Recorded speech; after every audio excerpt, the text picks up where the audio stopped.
সিলেটের সাদা পাথর রক্ষায় তৎপর প্রশাসন, শত শত ট্রাক আটক, যৌথ বাহিনীর হাতে গ্রেফতার ইসলামপুর ইউপি চেয়ারম্যান। রংপুরে মব করে ডাবল মার্ডারে 4 আসামির 3 দিনের রিমান্ড, দায়িত্ব অবহেলায় 2 এসআই ও 6 কনস্টেবল সাময়িক বরখাস্ত। বিপদসীমার উপরে তিস্তার পানি, নিম্নাঞ্চল ও চরাঞ্চলের ঘরবাড়ি, ক্ষেত খামার প্লাবিত, মুন্সিগঞ্জে পদ্মায় ভাঙন। বরিশালে আন্দোলনকারী ও হাসপাতাল কর্মচারী মুখোমুখি পরিস্থিতি, পুলিশের নিয়ন্ত্রণে বিরাজ করছে থমথমে পরিস্থিতি। এবং আশুলিয়ায় বকেয়া বেতনের দাবিতে সড়ক আটকে বিক্ষোভ, 2.5 ঘন্টা পর স্বাভাবিক যান চলাচল, 15 কারখানা ছুটি ঘোষণা। দর্শক, আমন্ত্রণ দেশ জনপদ সংবাদে শুনছিলেন শিরোনামগুলো, সঙ্গে রয়েছে আমি তানসিয়া জুথি। সিলেটের ধলাই নদীর সাদা পাথর রক্ষায় অভিযানে নেমেছে সেনাবাহিনী, বিজিবি ও পুলিশের সমন্বয়ে যৌথ বাহিনী। আটকে দেয়া হয়েছে শত শত পাথর বোঝাই ট্রাক। পাথর লুটপাটের অভিযোগে আটক করা হয়েছে পূর্ব ইসলামপুর ইউনিয়ন পরিষদ চেয়ারম্যান আলমগীর হোসেন আলমকে। সহকর্মী খালিদ আহমেদের পাঠানো তথ্য ও ছবিতে বিস্তারিত জানাচ্ছেন ফারজানা আফরোজ টুম্পা। সিলেটের ধলাই নদী তীরবর্তী এলাকায় দৃষ্টিনন্দন সাদা পাথর দেখতে প্রতিদিন ছুটে আসতেন হাজারো পর্যটক, কিন্তু সাম্প্রতিক সময়ে লাগামহীন লুটপাটে দ্রুত বিলীন হয়ে যাচ্ছে এই প্রাকৃতিক সম্পদ। যে একটা প্রাকৃতিক যে মনোরম পরিবেশটা এখন আসলে অনেকটা বিলুপ্ত হয়ে গেছে, যে পাথর অনেক কমে গেছে। আমরা ট্রেন বা জার্নি করে কত ক্লান্ত হয়ে এখানে এসে হতাশ। সিলেটের এটা ঐতিহ্য, ওই জায়গায় যদি মনে একটা আঘাত করে যে পাথরগুলো নিয়ে, আসলে দুঃখজনক। এখানে এসে সাদা পাথরের বর্তমান অবস্থা দেখে আমরা খুবই মর্মাহত, এটা কোনোভাবেই মেনে নেওয়া যায় না। বৃহস্পতিবার সকাল থেকে সিলেট ভোলাগঞ্জ সড়কের বিমানবন্দর এলাকায় সেনাবাহিনীর চেকপোস্টে আটকে রাখা হয় প্রায় 2.5 শতাধিক ট্রাক। অভিযানে জব্দ হওয়া ট্রাকগুলো যাচাই বাছাই শেষে বৈধ কাগজপত্র থাকলে ছেড়ে দেওয়া হচ্ছে, আর অবৈধভাবে উত্তোলিত পাথরগুলো মূল পর্যটন স্পটে ফিরিয়ে নেওয়া হচ্ছে। বৃহস্পতিবার দুপুরে পাথর লুটের অভিযোগে গ্রেপ্তার করা হয়েছে পূর্ব ইসলামপুর ইউনিয়নের চেয়ারম্যান আলমগীর হোসেন আলমকে। এর আগে বুধবার ধলাই নদী তীরবর্তী সাদা পাথর এলাকা থেকে চুরি হওয়া প্রায় 12,000 ঘনফুট পাথর উদ্ধার করে জেলা প্রশাসন।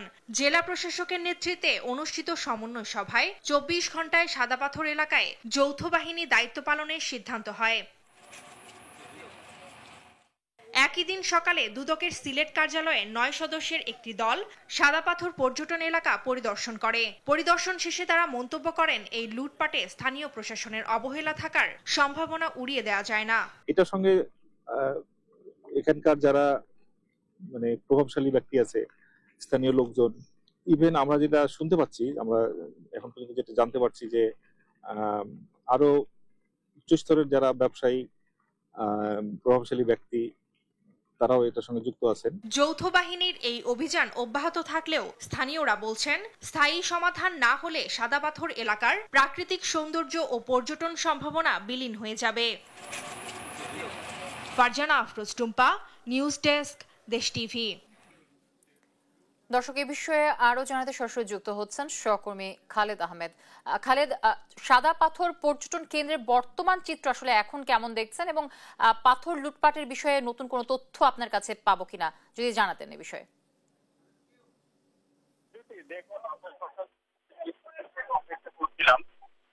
এখানে এনে জব্দকৃত পাথরগুলো ফেলা হবে, সেই দৃশ্যটি নিশ্চয়ই এখন দর্শকরা দেখতে পাচ্ছেন। অন্তত 20টি বারকি নৌকা দিয়ে পাথরগুলো এনে এখানে ফেলা হচ্ছে।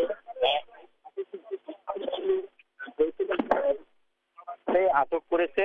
আমরা গত রাতে যেটি জানতে পেরেছিলাম যে 12,000 ফুট পাথর যেটি জব্দ করা হয়েছিল, সেই পাথরগুলো মূলত এখন ছোট ছোট নৌকা দিয়ে এনে এই মুহূর্তে ফেলা হচ্ছে, এবং এতে আসলে কিছুটা স্বস্তি ফিরে এসেছে বলা যায়। এবং আমরা যেটি দেখতে পাচ্ছি, এই মুহূর্তে এখানে যৌথ বাহিনীর লোকজন এসে উপস্থিত হয়েছেন। আমাদের সিলেটের জেলা প্রশাসক তিনিও অল্প কিছুক্ষণের মধ্যে এই স্পটে এসে উপস্থিত হবেন। উপজেলা নির্বাহী অফিসার তিনিও উপস্থিত হবেন এমনটি আমরা জানতে পেরেছি। এবং আপনি যেটি বলেছেন যে এই অভিযানে এখন পর্যন্ত কাউকে আটক করা হয়েছে কিনা, একজন এপি চেয়ারম্যানকে আটক করা হয়েছে। তিনি এই উপজেলা কৃষক দলের সভাপতি এবং জেলা কৃষক দলের যুগ্ম আহ্বায়ক, এমনটি আমরা জানতে পেরেছি। এবং এর বাইরে কিন্তু বিভিন্ন জায়গায় চেকপোস্ট বসানো হয়। সকালে সেনাবাহিনী ভোলাগঞ্জ সড়ক যেটি, সেখানে অভিযান পরিচালনা করে এই যে ট্রাকগুলো জব্দ করেছিল সেই ট্রাকের পাথরগুলো আমরা জানতে পেরেছি তারা এখানে নিয়ে এসেছে এবং বার্কিনক্কা দিয়ে নিয়ে এসে সেগুলো এই মুহূর্তে ফেলা হচ্ছে। এবং আমরা আরো যেটি জানতে পেরেছি যে কিছুক্ষণ পর আরো অন্তত 20টি নৌকা নিয়ে ইউনো যিনি এই উপজেলা নির্বাহী অফিসার তিনি এখানে এসে উপস্থিত হবেন এবং তার সাথে জেলা প্রশাসক এখানে উপস্থিত থাকবেন এমনটি আমরা জানতে পেরেছি। এই ছিল সাদা পাথর থেকে আমার কাছে সর্বশেষ। সিলেটের সাদা পাথর লুটপাট তদন্ত করে দোষীদের বিরুদ্ধে দ্রুত ব্যবস্থা নিতে হাইকোর্টে দায়ের করা রিটের শুনানি রোববার। বৃহস্পতিবার সুপ্রিম কোর্টের আইনজীবী মীর কে এম নূর নবী এ রিট দায়ের করেন। রিটে ঘটনা তদন্ত করে 15 দিনের মধ্যে প্রতিবেদন দেওয়ার নির্দেশনা চাওয়া হয়েছে। পরে আদালত রোববার শুনানির দিন ধার্য করেন। স্বরাষ্ট্র সচিব ছাড়াও পরিবেশ সচিব, আইজিপি, সিলেটের জেলা প্রশাসক, কোম্পানীগঞ্জ উপজেলা নির্বাহী কর্মকর্তা সহ 10 জনকে বিবাদী করা হয়েছে।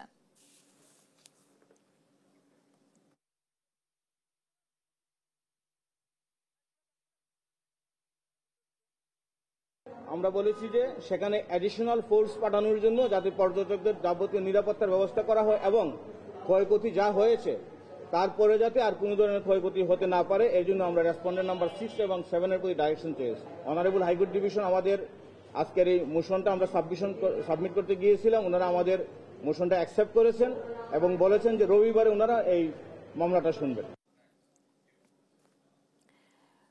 রংপুরের তারাগঞ্জে মব সৃষ্টি করে রূপলাল দাস ও প্রদীপ দাসকে পিটিয়ে হত্যার ঘটনায় গ্রেফতার 4 আসামির 3 দিন করে রিমান্ড মঞ্জুর করেছেন আদালত। বৃহস্পতিবার দুপুরে শুনানি শেষে তারাগঞ্জ আমলি আদালতের বিচারক কৃষ্ণ কোমল রায় এই আদেশ দেন। এর আগে রূপলাল দাসের স্ত্রীর করা মামলায় তারাগঞ্জের বিভিন্ন গ্রামের অভিযান চালিয়ে আক্তারুল ইসলাম, মিজানুর রহমান, রফিকুল ইসলাম ও ইবাদত আলী নামে 4 জনকে গ্রেফতার করে পুলিশ। পরবর্তীতে আদালতের মাধ্যমে কারাগারে পাঠানো হয় তাদের। এদিকে দায়িত্ব অবহেলার অভিযোগে গেল বুধবার 2 এসআই ও 6 কনস্টেবলকে সাময়িক বরখাস্ত করা হয়েছে।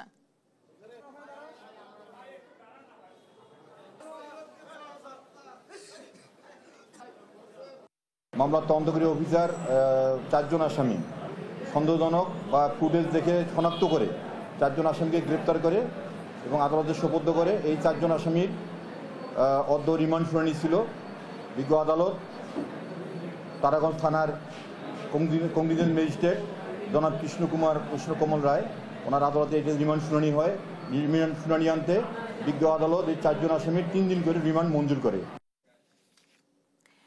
তৃতীয় দফায় তিস্তা নদীর পানি আবারও বেড়ে বিপদসীমা ছুঁয়েছে।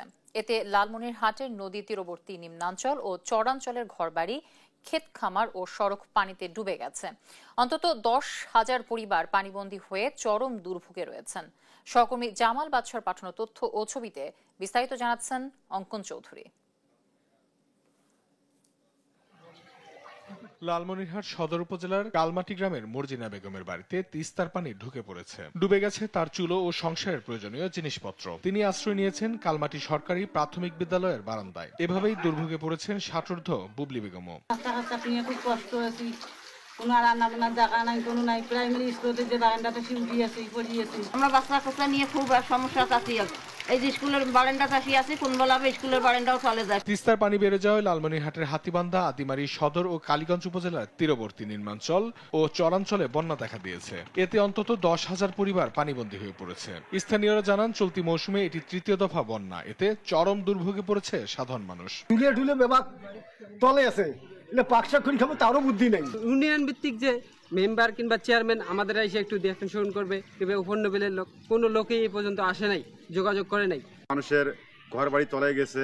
এই দেখেন স্কুলের মাঠে ভীষণ পানির কারণে মানুষ দুর্ভিক্ষ হয়ে আছে। যে কি করি খাবো, যেগুলা ধান গাছি সব ডুবে গেছে।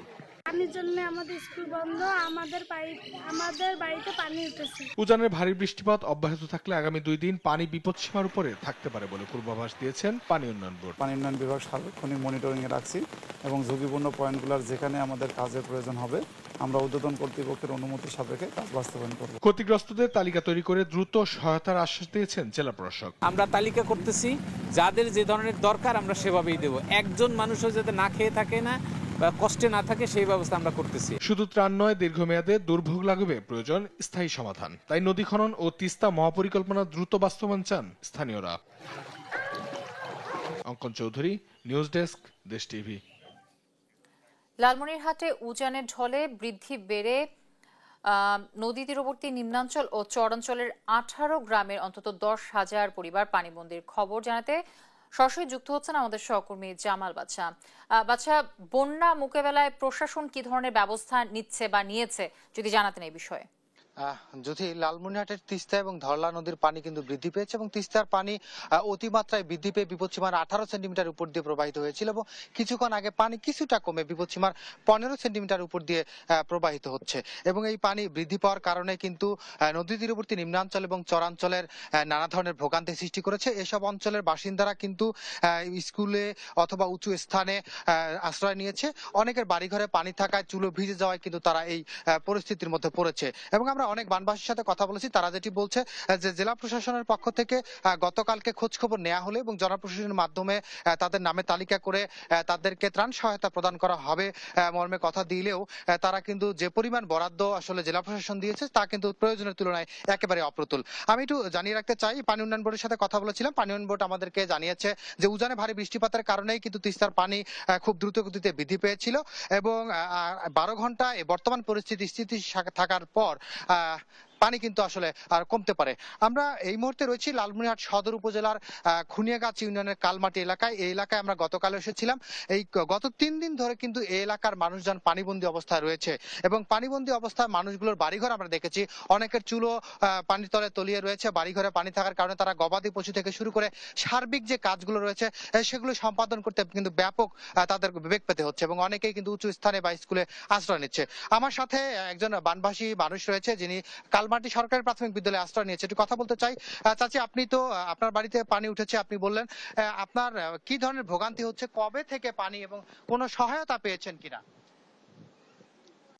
আমরা আজ 3-4 দিন থেকে পানিতে ভোগ বানাচ্ছি। আজ মনে করি স্কুলের বারান্দার পড়িয়েছি, কোনো মনে কর মেম্বার চেয়ারম্যান কোনো খোঁজ খবর নেয়। এই যে পানি কমে ফের বাড়ে, আজকে আরো বেশি পানি হয়ে গেছে। আমরা এই যে স্কুলের বারান্দাটা মানে আশ্রয় নিয়ে বসে আছি, এলাকায় খোঁজ খবর নিবে আইসে না কিন্তু মেম্বার চেয়ারম্যান। জেলা প্রশাসন বলেছে ত্রাণ বিতরণ করছে, ত্রাণ আসলে কারা পাচ্ছে, আপনারা পাচ্ছেন কিনা? তো মনে করো আমরা পাই না, ত্রাণ ওই উঁচু সাইডে দিয়ে যায়, এতে আইসে না পানি। পানি এলাকার সাইডে আইসে না, ত্রাণ ধরিয়ে ওই পাকার মাথা তাসি ওদিকে না দিয়ে ওদিকে যায়, আর আমরা পাকা পাই না। ধন্যবাদ আপনাকে। আসলে সব মিলিয়ে যে বানভাসী মানুষজন রয়েছে তারা কিন্তু বিশেষ করে যারা নিম্নাঞ্চলের বাসিন্দা লালমনিরহাটের সদর উপজেলার রাজপুর, খুনিয়াগাছ ইউনিয়ন এবং আদিতমারি উপজেলার মহিষখোচা এবং হাতীবান্ধা উপজেলার ডাউয়াবাড়ি, গড্ডিমারি এবং কালীগঞ্জ উপজেলার কাকিনা যে এলাকাগুলো রয়েছে নিম্নাঞ্চলের, সেই এলাকাগুলোতে কিন্তু গত 3 দিন ধরেই কিন্তু পানিবন্দী অবস্থায় প্রায় 10,000 পরিবার রয়েছে এবং তারা কিন্তু নানা ধরনের দুর্ভোগে পড়েছে এবং তাদের গোখাদ্যের সংকট দেখা দিয়েছে। এছাড়া অনেকের মাছের ঘের কিন্তু আসলে ভেসে গিয়েছে। তিস্তায় এই চলতি মৌসুমের 3য় দফায় বন্যা হলেও কিন্তু এবারই সর্বোচ্চ তিস্তার পানি বৃদ্ধি পেয়েছে এবং এই বৃদ্ধি পাওয়ার পানি কিন্তু 12 ঘন্টা স্থিতিশীল থাকার পরে আসলে কমতে পারে বলে পানি উন্নয়ন বোর্ড জানিয়েছে। আর জেলা প্রশাসনের সাথে কথা বলেছে, জেলা প্রশাসন জানিয়েছে যে তালিকা করে তাদের সাধ্যমতো যতটুকু প্রয়োজন বানবাসী মানুষের তাদের কিন্তু তালিকা করে ত্রাণ সহায়তা প্রদান করা হবে। এই ছিল লালমনিরহাটের তিস্তাপাড় থেকে বন্যা পরিস্থিতির সর্বশেষ খবর। লালমনিরহাট থেকে যুক্ত ছিলেন আমাদের সহকর্মী জামাল বাদশা। গেল 3 দিন ধরে রাজশাহীর পদ্মা নদীর পানি বৃদ্ধি অব্যাহত আছে। বিপদসীমার মাত্র 0.57 সেন্টিমিটার নিচ দিয়ে পানি প্রবাহিত হচ্ছে। প্রতি সেকেন্ডে 16,70,000 কিউসেক পানি প্রবাহিত হচ্ছে। বৃহস্পতিবার সকালে 17.49 সেন্টিমিটার উচ্চতায় পানি প্রবাহিত হচ্ছে। রাজশাহীতে পদ্মার পানি বিপদসীমার 18.05 সেন্টিমিটার। পানি উন্নয়ন বোর্ডের কর্মকর্তারা জানান, পদ্মার বিস্তীর্ণ চরাঞ্চল প্লাবিত হচ্ছে। ফসলি জমির পাশাপাশি বাড়িঘরেও পানি ঢুকেছে। ঝুঁকি বিবেচনায় বাঁধগুলোতে প্রবেশাধিকার সংরক্ষিত করা হয়েছে। আগামী 3 দিন পানির উচ্চতা একই থাকবে বলে ধারণা করা হচ্ছে। এছাড়া ভাঙন প্রবণ এলাকায় নজরদারি বাড়ানো হয়েছে। রাজশাহী অঞ্চলে বোয়ালিয়া পয়েন্টে আপনার পানির লেভেল হচ্ছে 17.43 আর আমার ডেঞ্জার লেভেল হচ্ছে 18.05, যেটা আপনার হচ্ছে আমরা সতর্কতা লেভেল বিবেচনা করি হচ্ছে ডেঞ্জার লেভেল থেকে 1 মিটার নিচে, অর্থাৎ 17.05 থেকে আমরা সতর্কতা লেভেল বিবেচনা করি। সেই হিসাবে সতর্কতা লেভেল থেকে আপনার হচ্ছে 0.35 মিটার উপরে আছে আমাদের বর্তমান পানির লেভেল। পদ্মার শাখা নদীর আকস্মিক ভাঙনে মুন্সিগঞ্জের টঙ্গীবাড়ি উপজেলার 200 বছরের প্রাচীন দিঘিরপাড় বাজারের 5টি দোকান বিলীন হয়ে গেছে। ভাঙন ঝুঁকিতে আরও অর্ধশতাধিক দোকান ও ব্যবসা প্রতিষ্ঠান। প্রাথমিক ভাঙন ঠেকাতে দ্রুত বালু ভর্তি জিও ব্যাগ ফেলার উদ্যোগ নিয়েছে পানি উন্নয়ন বোর্ড। সহকর্মী সুমিত সরকার সুমনের পাঠানো তথ্য ও ছবিতে বিস্তারিত জানাচ্ছেন অঙ্কন চৌধুরী। দেশের মধ্যাঞ্চলে নদ নদীর পানি বাড়ছে। মুন্সিগঞ্জের টঙ্গীবাড়ি উপজেলার দিঘিরপাড় এলাকায় পদ্মার শাখা নদীতে তীব্র স্রোত ও ঘূর্ণিবর্ত তৈরি হয়েছে। এতে নদীতে দেখা দিয়েছে ভাঙন। মঙ্গলবার রাতে আকস্মিক ভাঙনে প্রায় 200 বছরের পুরনো দিঘিরপাড় বাজারের 5টি দোকান নদীগর্ভে বিলীন হয়ে গেছে। প্রতি বছরই ভাঙতাছে আর এই কিছু কিছু বস্তা ফালাইতেছে, কিন্তু এই বস্তাতে তো বেরিবেদ রক্ষণ না। কালকে রাত্রি থেকে প্রচুরভাবে ভাঙা শুরু হয়েছে। ঘূর্ণিপাকের মতো এইভাবে নিয়ে যাচ্ছে। অলরেডি দেখা গেছে 2-3 ঘন্টার ভিতরে 8-10টা ঘর নিয়ে গেছে। ভাঙনের হুমকিতে রয়েছে বাজারে আরো বেশ কয়েকটি দোকান ও ব্যবসা প্রতিষ্ঠান। আতঙ্কে নদী তীরে 60টি দোকান সরিয়ে নেওয়া হয়েছে। তাদের অভিযোগ, অপরিকল্পিত বালু উত্তোলনের কারণেই ভাঙছে নদী তীর। ভাঙন রোধে দ্রুত স্থায়ী বাঁধ নির্মাণের দাবি জানিয়েছেন ভুক্তভোগীরা।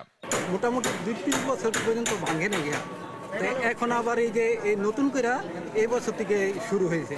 অপরিকল্পিতভাবে ড্রেজিং হয় রাতের আধারে, কিন্তু এই প্রশাসন নির্বিকার থাকে। জেলা প্রশাসন ও পানি উন্নয়ন বোর্ডের সঙ্গে সমন্বয় করে ভাঙন ঠেকাতে প্রাথমিক পর্যায়ে বালু ভর্তি জিও ব্যাগ ফেলার কথা জানান টঙ্গীবাড়ি উপজেলার নির্বাহী কর্মকর্তা। হুট করে ভাঙন শুরু হয়, এখানে পানি উন্নয়ন বোর্ড সঙ্গে সঙ্গে জিও ব্যাগ এবং ব্লক ফালিয়ে এটা ভাঙন রোধ করার চেষ্টা করে থাকে। এই কাজটা এখন হবে এবং পরবর্তী বিষয়টা আমরা আপনাদেরকে পরবর্তী ব্রিফ করব। দোকান মালিক ও বাজার সংশ্লিষ্টদের দাবি, গত কয়েকদিনে 3 দফা ভাঙনে অন্তত 8টি দোকান নদীগর্ভে বিলীন হয়েছে। ভাঙন রোধে দ্রুত কার্যকরী পদক্ষেপ দেখতে চায় এলাকাবাসী। অঙ্কন চৌধুরী, নিউজ ডেস্ক, দেশ টিভি। বঙ্গোপসাগরে লঘুচাপ সৃষ্টি হওয়ায় 4 সমুদ্র বন্দরকে 3 নম্বর এবং নৌ বন্দরকে 1 নম্বর সতর্কতা সংকেত দেখাতে নির্দেশনা জারি করেছে BIWTA। ভোলা নৌ বন্দরের সহকারী পরিচালক রিয়াদ হোসেন জানান, দুর্ঘটনার ঝুঁকি এড়াতে 2 দিন ধরে বন্ধ রয়েছে ভোলার অভ্যন্তরীণ 10টি রুটে লঞ্চ চলাচল। পরবর্তী নির্দেশ না দেওয়া পর্যন্ত লঞ্চ চলাচল বন্ধ থাকবে। এতে চরম ভোগান্তিতে পড়েছেন যাত্রীরা। এদিকে নদীর পানি বৃদ্ধির কারণে তলিয়ে গেছে ভোলার ইলিশা ফেরিঘাট। এতে ফেরিতে যানবাহন ওঠানামায় বিঘ্ন ঘটছে।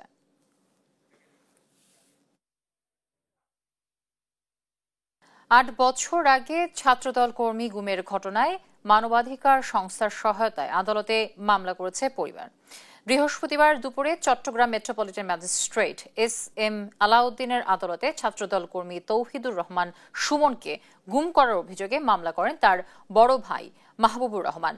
আরজিতে বলা হয়, 2018 সালে বাকুলিয়া এলাকার একটি ব্যাচেলর কক্ষ থেকে গুম হন সুমন। এই ঘটনায় তারিকুর রহমান সহ 3 ছাত্রলীগ কর্মী জড়িত বলে দাবি করা হয়। ঘটনার পর সুমনকে ফিরে পেতে পুলিশ কোনো সহযোগিতা করেনি বলে অভিযোগ ভিকটিমের পরিবারের। শুনানি শেষে অভিযোগ আমলে নিয়ে ঘটনা তদন্তে PBI-কে নির্দেশ দিয়েছে আদালত। যে পুলিশের কাছে গিয়ে থানায় গিয়ে তারা কোনো বিচার পায়নি, তারপর তারা একটা জিডি করেছিলেন। জিডি যখন তারা কোনো কাজ করছে না প্রশাসন, তখন ওনারা হাইকোর্টে গিয়ে রিট করেছেন। রিট মামলায় আদালত এই জিডির ভিত্তিতে আইনানুগ ব্যবস্থা গ্রহণ করার জন্য নির্দেশ দিয়েছেন। সেই নির্দেশ হাইকোর্টের অর্ডারও তারা পালন করে নাই। বাধ্য হয়ে আজকে তাদেরকে মামলা দায়ের করতে হচ্ছে। সিরাজগঞ্জের রবীন্দ্র বিশ্ববিদ্যালয়ে স্থায়ী ক্যাম্পাস উন্নয়ন প্রকল্প দ্রুত অনুমোদনের দাবিতে যমুনা সেতু পশ্চিম গোলচত্বর এলাকায় মহাসড়ক অবরোধ করেছেন শিক্ষার্থীরা। বৃহস্পতিবার বেলা 11:55 থেকে দুপুর 1:10 পর্যন্ত সড়কে অবস্থান করেন তারা। অবরোধে ঢাকা উত্তরবঙ্গ রুটে সৃষ্টি হয় তীব্র যানজট। শিক্ষার্থীরা জানান, প্রতিষ্ঠার 9 বছর বড় স্থায়ী ক্যাম্পাসের DPP অনুমোদন হয়নি, তাই আন্দোলনে নামতে বাধ্য হয়েছেন তারা। তাদের দাবি, আগামী একনেক সভায় প্রকল্প অনুমোদন ও পূর্ণ বাস্তবায়ন করতে হবে।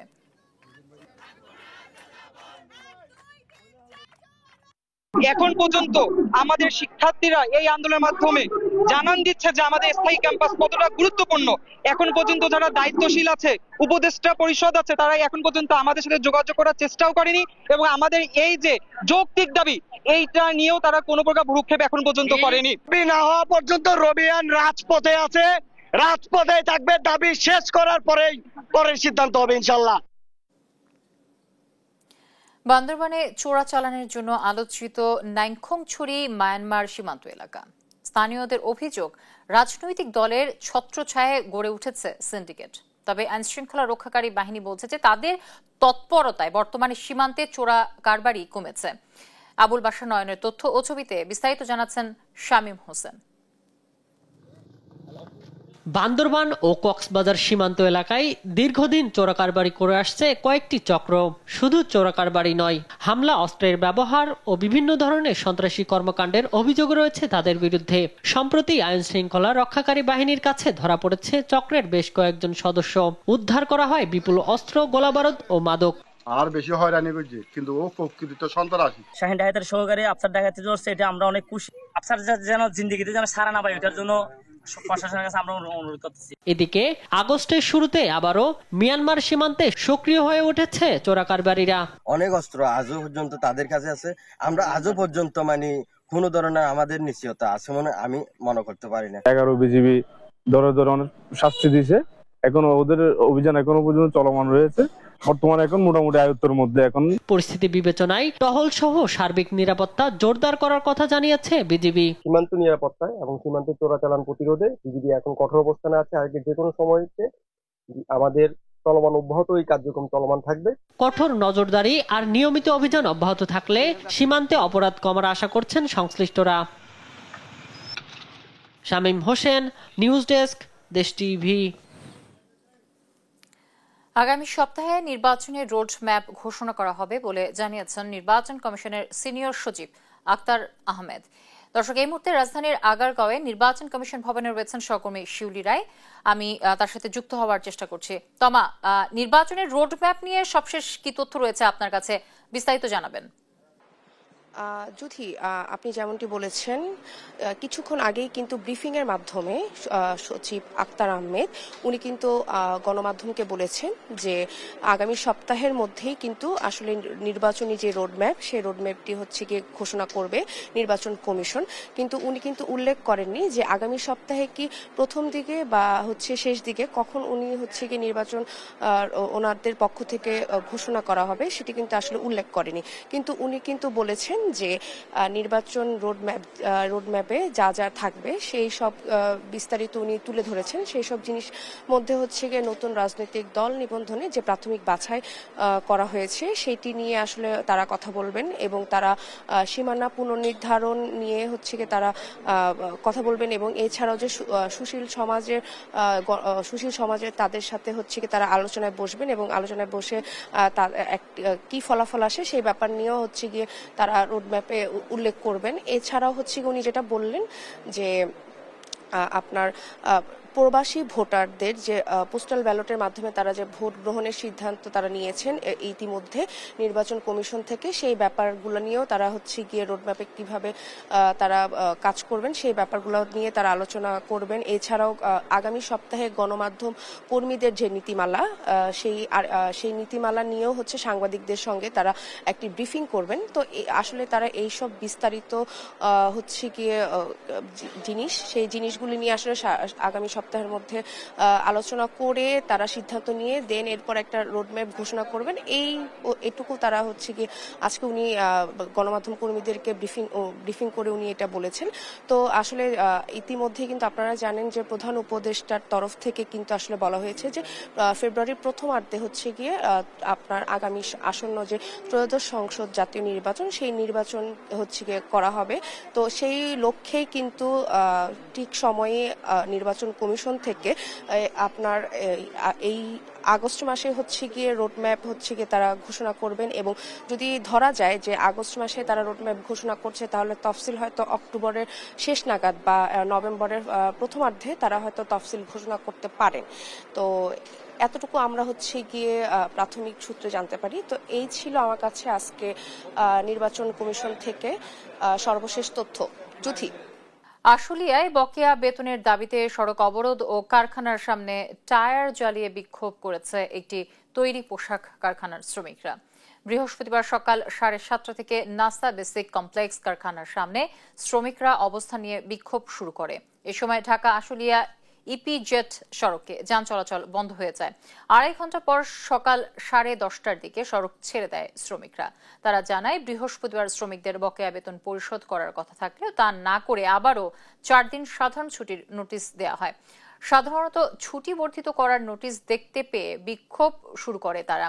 এদিকে শিল্প পুলিশ জানায়, বিক্ষোভ চলাকালীন শ্রমিকদের একটি অংশ অন্য একটি কারখানার সামনে টায়ারে অংশ জ্বালিয়ে সে কারখানার শ্রমিকদেরও বের করে আনার চেষ্টা করে। এ সময় নিরাপত্তার কারণে অন্তত 15টি কারখানার সাধারণ ছুটি ঘোষণা করে কর্তৃপক্ষ। গাজীপুরে ট্রেন আটকে বিক্ষোভ করেছে ডিপ্লোমা ইঞ্জিনিয়ারিং শিক্ষার্থীরা।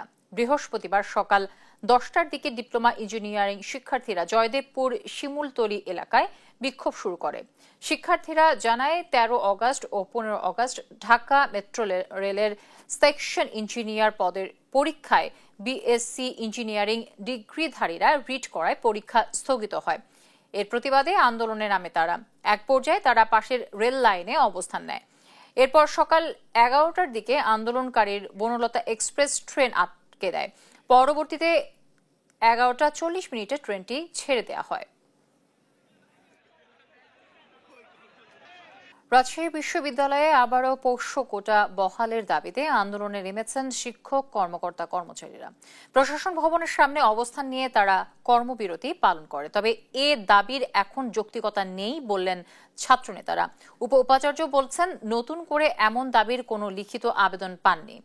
কাজী শাহেদের প্রতিবেদন। রাজশাহী বিশ্ববিদ্যালয়ের শিক্ষক, কর্মকর্তা, কর্মচারীরা তাদের সন্তানদের জন্য বিশেষ সুবিধা লাভ করে আসছিলেন ভর্তি ও চাকরির ক্ষেত্রে। ছাত্র জনতার অভ্যুত্থানের পর সেই কোটা বাতিলের দাবিতে আন্দোলনে নামেন শিক্ষার্থীরা। শিক্ষার্থীদের আন্দোলনের মুখে 2 জানুয়ারি পোষ্য কোটা বাতিল করার ঘোষণা দেন উপাচার্য। সেই কোটা বহাল, বৈষম্য দূর করা ও প্রাতিষ্ঠানিক সুবিধা বাস্তবায়নের দাবিতে এবার কর্মবিরতি ও অবস্থান ধর্মঘট পালন করেছেন শিক্ষক, কর্মকর্তা ও কর্মচারীরা। দাবি না মানলে কঠোর আন্দোলনে যাওয়ার হুঁশিয়ারি দেন তারা। বাংলাদেশে ঢাকা বিশ্ববিদ্যালয়, জাহাঙ্গীরনগর বিশ্ববিদ্যালয়, চট্টগ্রাম বিশ্ববিদ্যালয় সহ সকল বিশ্ববিদ্যালয়ে প্রাতিষ্ঠানিক সুবিধাটা চালু আছে, তাহলে কেন রাজশাহী বিশ্ববিদ্যালয় একমত থাকবে না? ছাত্রদের সাথে তো আমাদের কোনো সাংঘর্ষিক হওয়ার কথা না। ছাত্রদেরকে যেমন আমাদের প্রয়োজন, আমাদেরও প্রয়োজন, ওদেরও প্রয়োজন। আমাদের এই দাবি যদি পুনরায় চালু না করা হয়, তাহলে আগামী রোববারের পর থেকে আমরা আবার কঠোর আন্দোলনে যাব। তবে ছাত্রনেতারা বলছেন, পোষ্য কোটার বিষয়টি মীমাংসিত। এ নিয়ে নতুন করে জটিলতা সৃষ্টিকে তারা ভিন্নভাবে দেখছেন। নতুন করে পোষ্য কোটা নিয়ে যে বিতর্ক সৃষ্টি হচ্ছে, সেটা আসলে আমরা মনে করি যে এই মুহূর্তে আসলে যৌক্তিক না। ডেফিনেটলি তারা প্রশাসনের কোন এক পক্ষ থেকে আশ্বাস পাইছে, তা নাহলে তারা এই 6-7 মাস পরে একটা মীমাংসিত ইস্যু নিয়ে আবার নতুন করে এই আলোচনা সমালোচনার সৃষ্টির কোনো। রাজশাহী বিশ্ববিদ্যালয়ের প্রত্যেকটা শিক্ষার্থীর প্রাণের দাবি ছিল পোষ্য কোটা বাতিল হবে। সেই পোষ্য কোটার দাবি সহ আদায় সহ সেই পোষ্য কোটার কবর রচিত হয়ে গেছে। ফলে সেই জায়গা থেকে আমরা মনে করি এটা ফিরে আসার কোনো সুযোগ নাই। পোষ্য কোটা ফিরিয়ে আনার কোনো লিখিত আবেদন শিক্ষক, কর্মকর্তা, কর্মচারীদের পক্ষ থেকে করা হয়নি বলে জানিয়েছেন উপাচার্য। আবেদন পেলে তখন বিষয়টি আলোচনা করে সিদ্ধান্ত নেওয়ার কথা জানান তিনি। এইগুলো নিয়ে তারা আসলে কথা বলছে, কিন্তু অফিসিয়ালি যে এইভাবে আন্দোলনে যাবে বা গেছে এটা আমার জানা ছিল না। রাসায়নিকভাবে এই বিষয়ে কোনো আলোচনা এখনো আসেনি। বৃহস্পতিবার সকাল 10টা থেকে বিশ্ববিদ্যালয়ের প্রশাসন ভবনের প্রধান ফটক অবরোধ করে 2 ঘন্টা কর্মবিরতি পালন করেন শিক্ষক, কর্মকর্তা, কর্মচারীরা। কাজী শাহেদ, দেশ টিভি, রাজশাহী। মানিকগঞ্জে বৈষম্য বিরোধী ছাত্র আন্দোলনের সময় ছাত্র জনতার মিছিলে হামলার অভিযোগে সাবেক স্বাস্থ্যমন্ত্রীর এপিএস আমিনুর রহমান বিশ্বাসকে গ্রেফতার করেছে পুলিশ। বৃহস্পতিবার সকালে মানিকগঞ্জ সদর থানার ভারপ্রাপ্ত কর্মকর্তা এস.এম. আমানুল্লাহ বিষয়টি নিশ্চিত করেন। জানান, বুধবার রাতে সদর উপজেলার দিঘি ইউনিয়নের রমনপুর গ্রামের নিজ বাড়ি থেকে তাকে গ্রেফতার করা হয়েছে। তার বিরুদ্ধে ছাত্র আন্দোলনে হামলা সহ একাধিক অভিযোগ রয়েছে। বিকেলে তাকে আদালতের মাধ্যমে কারাগারে পাঠানো হয়েছে।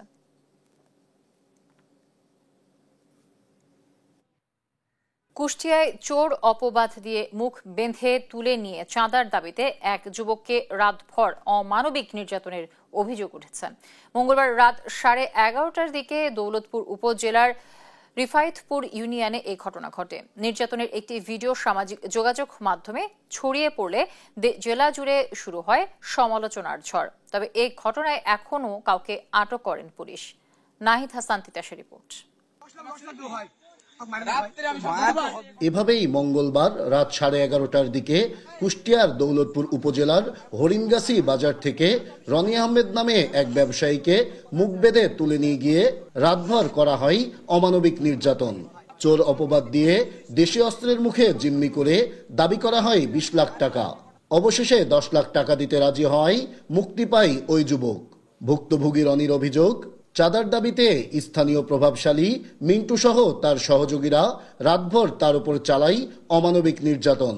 বর্তমানে কুষ্টিয়া জেনারেল হাসপাতালে চিকিৎসাধীন তিনি। গত রাত্রে আমার হাজবেন্ডকে তারা জোরপূর্বক তুলে নিয়ে যায়। তুলে নিয়ে যাওয়ার পরে তারা চাঁদা দাবি করে। তো আমার হাজবেন্ড সেটা দিতে রাজি না হয়। আমার হাজবেন্ডকে সারা রাত নির্যাতন করে তারা। আমাকে রামদা দিয়ে পায়ে কোপাই, আমার হাতে কোপাই, হকি স্টিক দিয়ে আমাকে একাধিকবার অনেক জায়গায় পিঠে, পেটে, ঘাড়ে, হাতে, পায়ে অনেক জায়গায় মারছে। আমার 3টা হাড়ও ভেঙে গেছে। স্থানীয়রা বলছেন, রনির বিরুদ্ধে ইতিপূর্বে এ ধরনের কোনো অভিযোগ নেই এলাকায়। চাঁদা দাবির অভিযোগ ঢাকতেই দেওয়া হচ্ছে চুরির অপবাদ। আমাদের গ্রামের ছেলে, খুব ভালো ছেলে, তবে আমরা জানি না যে এরকম কোনো কাজ আমরা কোনোদিন শুনি নাই। তার টাকা পয়সার কোনো অভাব নাই। সে চুরি করবে এরকম তার কথা আজ পর্যন্ত কোনোদিন শুনেও নাই। তবে নির্যাতনের অভিযোগ অস্বীকার করে অভিযুক্ত মিন্টু হোসেনের দাবি, চুরির সময় রনিকে হাতে নাতেই ধরেছেন তারা।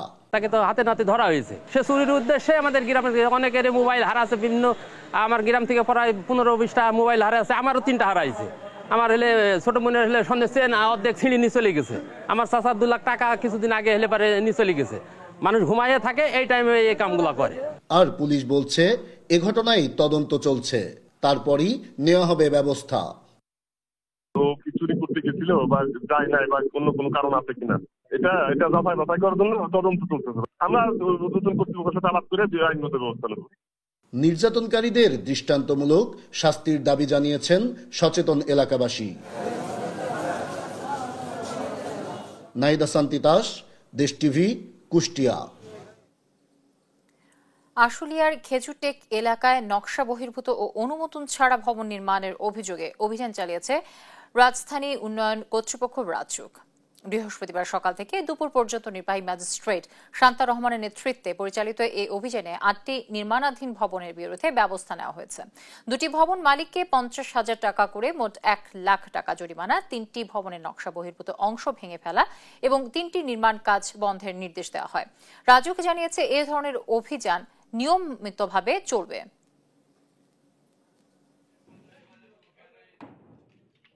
রীতিমতো যানজটের শহরে পরিণত হয়েছে যশোর। দীর্ঘ যানজটে প্রতিনিয়ত ভোগান্তিতে পড়তে হচ্ছে সাধারণ মানুষকে। সকাল থেকে রাত পর্যন্ত ঘন্টার পর ঘন্টা আটকে থাকছে যানবাহন। ইজি বাইক, অটোরিকশা ও অবৈধ যানবাহনের দৌড়াতে নাকাল যশোরবাসী। ট্রাফিক বিভাগ বলছে, পৌরসভার উদাসীনতায় দিন দিন শহরে অবৈধ যানবাহন বাড়ছে, এতে বাড়ছে যানজট। সহকর্মী সালাউদ্দিন সাগরের রিপোর্ট জানাচ্ছেন শায়লা খান। যান চলাচলের অনুপযোগী হয়ে পড়েছে যশোর শহর। শহরের গুরুত্বপূর্ণ সড়কের ফুটপাতে হেঁটে চলাও হয়ে পড়েছে কষ্টকর। বিশেষ করে ইজি বাইক ও অটোরিকশা দৌড়াতেও থামানোই যাচ্ছে না।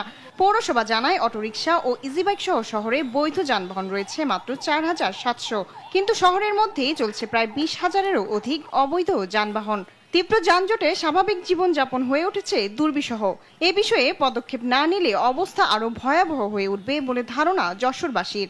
রিক্সা ইজি বাইকের যে জ্যামগুলা, এগুলা আর পারা যাচ্ছে না। এই জ্যামগুলা নিয়ে, এই জ্যামগুলার কারণে আমাদের অতি ভোগান্তি হচ্ছে। যেমন দেখেন, একটা রুগী থাকলে গাড়ি কোনো সাইড দেওয়ার কোনো নাই, তারা সামনে চলে আসে।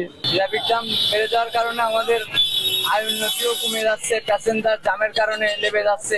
ধারণ ক্ষমতার চেয়ে বেশি যানবাহন শহরে প্রবেশ, ফুটপাত দখল ও পার্কিং ব্যবস্থা ছাড়াই যত্রতত্র প্রাইভেট ক্লিনিক ও হাসপাতাল গড়ে ওঠা এবং কর্তৃপক্ষের কোনো মনিটরিং ব্যবস্থা না থাকায় তীব্র যানজট সৃষ্টি হচ্ছে। এসব প্রাইভেট হাসপাতালের সামনে যেসব পার্কিং এর ব্যবস্থা না থাকার কারণে আরো যানজট বেশি সৃষ্টি হয়। পৌরসভায় এত পরিমাণ গাড়ি বাড়েছে, যা নিয়ন্ত্রণ করা আমাদের পক্ষে সম্ভব হচ্ছে। পুলিশের পক্ষে ট্রাফিক নিয়ন্ত্রণ কঠিন হয়ে পড়েছে। এ ব্যাপারে পৌরসভার হস্তক্ষেপ জরুরি বলে জানালেন জেলা পুলিশের এই কর্মকর্তা।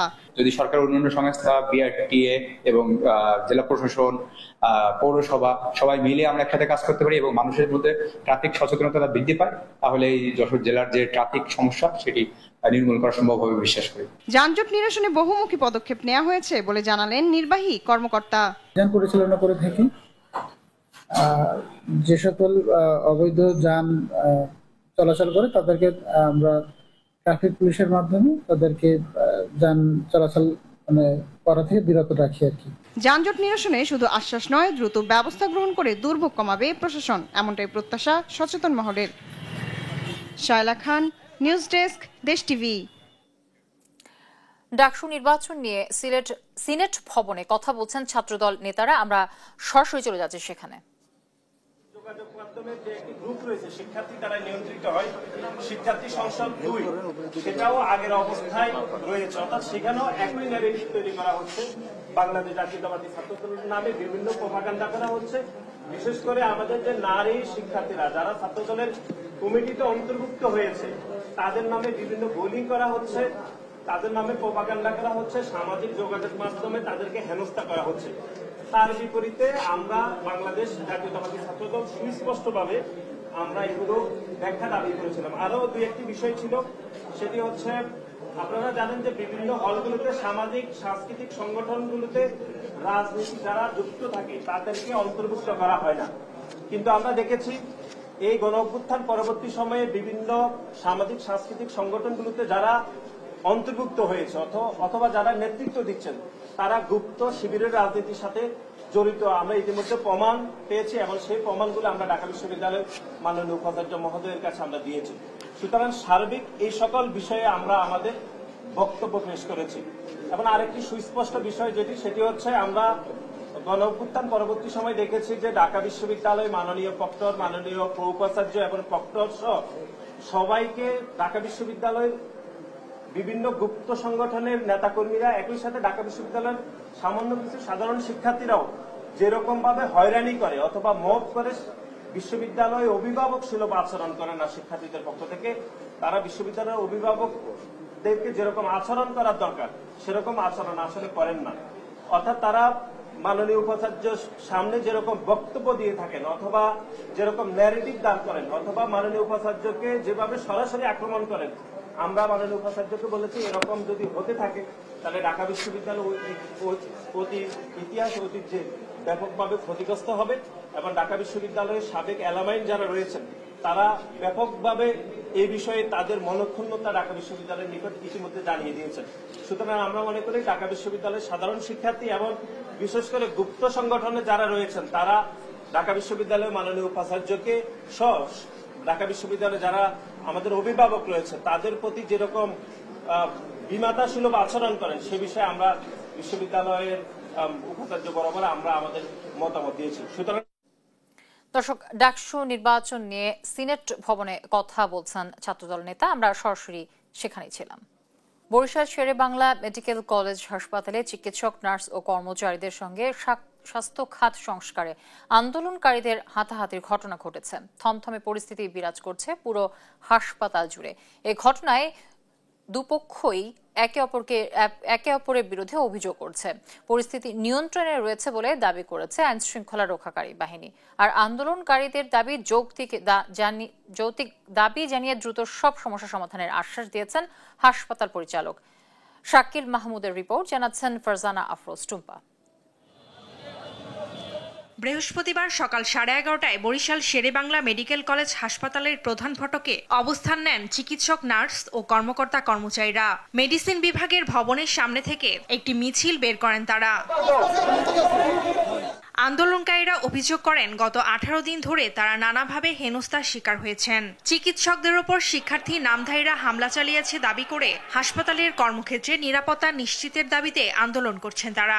আমাদের দাবি হচ্ছে এই বিশৃঙ্খলতা, নৈরাজ্য, ওয়ার্ডে ওয়ার্ডে ডাক্তার, সিস্টার, টেকনোলজি সবার উপরে যে হামলা, শারীরিক এবং মানসিক নির্যাতন, এইগুলা সমাধান চাই। আমরা কর্মক্ষেত্রে নিরাপত্তা চাই। আমাদের স্বাস্থ্য অধিদপ্তরের মাননীয় মহাপরিচালক স্যার এসে আন্দোলনকারীদের বলেছেন যে তোমাদের সব দাবি আমি মেনে নিলাম।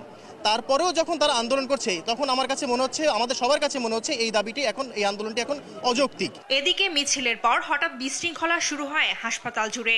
ধাওয়া ও মারধরের শিকার হন অনেকে। এ সময় অনশনরত শিক্ষার্থীরা অসুস্থ হয়ে পড়লে তাদের চিকিৎসার জন্য নেওয়া হয় মেডিসিন বিভাগে।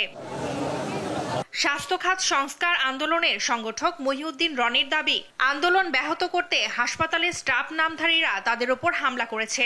শান্তিপূর্ণ আন্দোলনে হামলার ঘটনায় সুষ্ঠু তদন্তের দাবি করছেন তারা। একটা মক ক্রিয়েট করে যারা অনশন করেছে তাদেরকে আইসা পিটানো শুরু করছে। আমরা তো এটা সুষ্ঠু তদন্ত সম্পর্কে আমাদের দাবি মানা হোক, শান্তিপূর্ণ আন্দোলন চলতেছে। আমরা তো কোনোভাবে সংঘাত চাই না। ডাক্তার, নার্স, স্টাফ এদের সাথে জীবন থাকার কথা। আমরা তো তাদের জন্য এই লড়াইটা করছি। এদিকে আন্দোলনের 3 দফা দাবি যৌক্তিক দাবি করছেন হাসপাতালের পরিচালক। দ্রুত সব সমস্যার সমাধানের আশ্বাস দিয়েছেন তিনি। আর পরিস্থিতি বর্তমানে আইন শৃঙ্খলা রক্ষাকারী বাহিনীর নিয়ন্ত্রণে রয়েছে বলে দাবি পুলিশের। ক্ষেত্রে আমরা অতিরিক্ত ফোর্স মোতায়েন করেছি এবং আমরা দুই পক্ষকেই বলেছি যে আইন শৃঙ্খলা পরিস্থিতি স্বাভাবিক রাখতে হবে, পরিবেশটার জন্য, কর্মপরিবেশটার জন্য সুন্দর থাকে। আমি হাসপাতাল পরিচালক হিসেবে চেষ্টা করবো পরিবেশটা উন্নত করা, হাসপাতালের ভিতরে পরিবেশ যেখানে চিকিৎসাটা ভালো থাকবে এবং মানুষ নিরাপদে চিকিৎসা দিতে পারবে। এদিকে বুধবার রাতে স্বাস্থ্য সংস্কার আন্দোলন প্রত্যাহার করে 30 কার্যদিবস সময় বেঁধে দিয়ে আন্দোলন স্থগিত করেছে বিএম কলেজের শিক্ষার্থীরা। যদিও আন্দোলন চালু রাখার ঘোষণা দিয়েছিলেন সংগঠক মহিউদ্দিন রনি। ফারজানা আফরোজ টুম্পা, নিউজ ডেস্ক, দেশ টিভি। মেহেরপুরের মুজিবনগরের স্বাধীনতা সড়ক হয়ে ভারতে অবৈধভাবে প্রবেশ করা 9 বাংলাদেশকে পতাকা বৈঠকের মাধ্যমে বিজিবির কাছে হস্তান্তর করেছে বিএসএফ।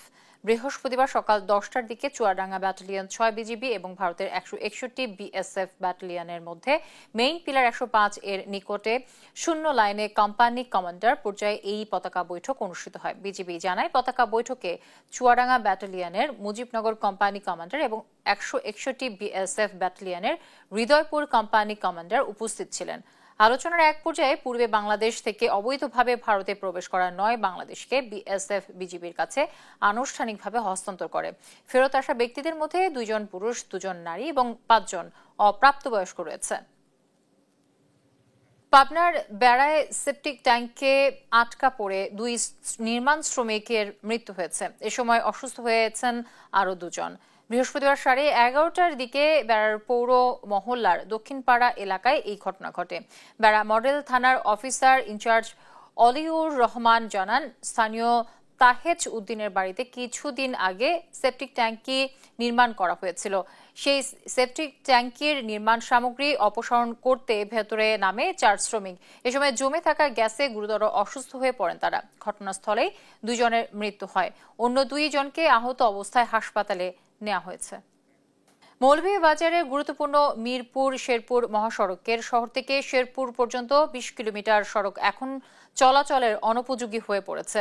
খানা খন্দে ভরা সড়কে ক্ষতিগ্রস্ত হচ্ছেন ব্যবসায়ী ও চলাচলকারী নিয়মিত যাত্রীরা। একদিকে জনদুর্ভোগ, অন্যদিকে সড়ক উন্নয়ন প্রকল্পে স্থবিরতা, সব মিলিয়ে ভোগান্তি পোহাতে হচ্ছে এলাকাবাসীকে। সহকর্মী সালে এলাহি কুটির তথ্য ও ছবিতে বিস্তারিত জানাচ্ছেন শামীম হোসেন। দেখে বোঝার উপায় নেই, এটি পুরনো ঢাকা সিলেট মহাসড়ক। খানাখন্দে ভরা এই মহাসড়কে ঝুঁকি নিয়ে চলছে যানবাহন। মৌলভীবাজার শহরের কুসুমবাগ থেকে শেরপুর পর্যন্ত প্রায় 20 কিলোমিটার সড়ক মরণ ফাঁদে পরিণত হয়েছে। 2023 সাল থেকে সড়ক জুড়ে সৃষ্টি হয়েছে ছোট বড় অসংখ্য গর্ত। সামান্য বৃষ্টিতে এসব গর্তে পানি জমে কাদামাটিতে দুর্বিষহ হয়ে ওঠে জনজীবন। দীর্ঘদিন সংস্কার না হওয়ায় যানবাহনের স্বাভাবিক যাতায়াত ব্যাহত হচ্ছে। এতে ভোগান্তিতে স্থানীয় অন্তত 1.5 লক্ষ মানুষ। এই রাস্তাটা খুব খারাপ অবস্থা, মেঘ দিলেই এখানে পানি জমা হয়ে যায়, যার কারণে মানুষের চলাফেরাও করতে পারে না। আমরা যারা ব্যবসা বাণিজ্য করি এরারও খুব খারাপ অবস্থা। রাস্তার মেরামত করে না, জায়গা জায়গা ভাঙ্গা, বড় অসুবিধার ভিতরে আছি আমরা। ফানি কাঞ্জি মেয়ে গাইলে ফানি কাঞ্জি ভরিয়া যায় গিয়া। রাস্তার অবস্থা খুবই খারাপ, আমরা চলাফেরা করতে পারতেছি না, রুগী নিয়ে আমরা হসপিটাল যাইতে পারতেছি না এবং সাধারণ মানুষ চলাফেরা করতে খুব কষ্ট হচ্ছে। বৃষ্টি হওয়ার কারণে রাস্তার গাতের মধ্যে পানি জমে, তো গাড়ি যাওয়া আসার মধ্যে রাস্তার পানি ছিটাই আমরা গাত পড়ে। মাঝে মাঝে সড়ক বিভাগ গুরুত্বপূর্ণ এই মহাসড়কটি ইট ও খোয়া দিয়ে অস্থায়ীভাবে সংস্কার করলেও তা তেমন কোনো কাজেই আসছে না। থেকেই যাচ্ছে জনসাধারণের ভোগান্তি। গাড়ির পানির ছিটায় আমরা দোকানপাটও যা মালসা মালা আছে সব নষ্ট হয় এবং রাস্তার পাশে আমরা বাসা আমরা যে বারোয়াতে আইমো আইয়াতে গাড়ি তুটবো আমরা এটাও আমরা সমস্যা হয়। রিক্সা সিএনজি চলাচলও কঠিন হয়ে পড়েছে এই রাস্তায়। রাস্তাগুলো ভাঙ্গা, গাড়ির স্কেল ভাঙ্গে, ব্যাগনি ভাঙ্গে, ওখান বাড়াগুড়া বেশি চাইলে প্যাসেঞ্জারে খুদায় ফাদায়। সড়ক ও জনপথ বিভাগ জানায় আবেদ মনসুর কনস্ট্রাকশন নামে একটি ঠিকাদারি প্রতিষ্ঠানকে 2023 সালে 20.7 কিলোমিটার রাস্তার উন্নয়ন কাজের 22 কোটি টাকার এই প্রকল্প দেয়া হয়েছিল। মাত্র 1200 মিটার কাজ করে ঠিকাদার গা ঢাকা দেন, ফলে কার্যাদেশ বাতিল করে নতুনভাবে টেন্ডারের প্রক্রিয়া চলছে। বর্তমানে উল্লেখিত স্থানে পুনরায় পিএমপি সড়ক মেজরের মাধ্যমে মেরামত করার জন্য কর্মসূচি প্ল্যান করা হয়েছে। দ্রুত নতুন ঠিকাদার দিয়ে কাজ শুরু না হলে দুর্ভোগ আরো বাড়বে বলে আশঙ্কা এলাকাবাসীর। শামীম হোসেন, নিউজ ডেস্ক, দেশ টিভি।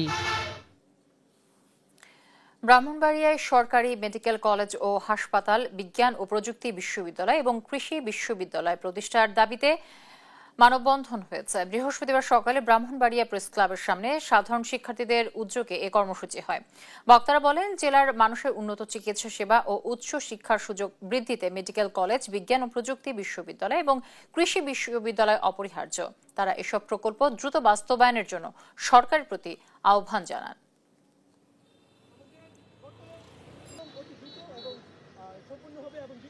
ময়মনসিংহের ত্রিশালে রতন চন্দ্র সাহা নামের এক পোশাক শ্রমিকের মরদেহ উদ্ধার করছে পুলিশ। ত্রিশাল থানার ভারপ্রাপ্ত কর্মকর্তা মনসুর আহমদ জানান, বৃহস্পতিবার সকালে কালীর বাজার রেল ক্রসিং সংলগ্ন ধান ক্ষেত থেকে রতনের মরদেহ উদ্ধার করা হয়। একটি হাত ভাঙা এবং কপালের চামড়া উঠে যাওয়া অবস্থায় মরদেহটি পাওয়া গেছে।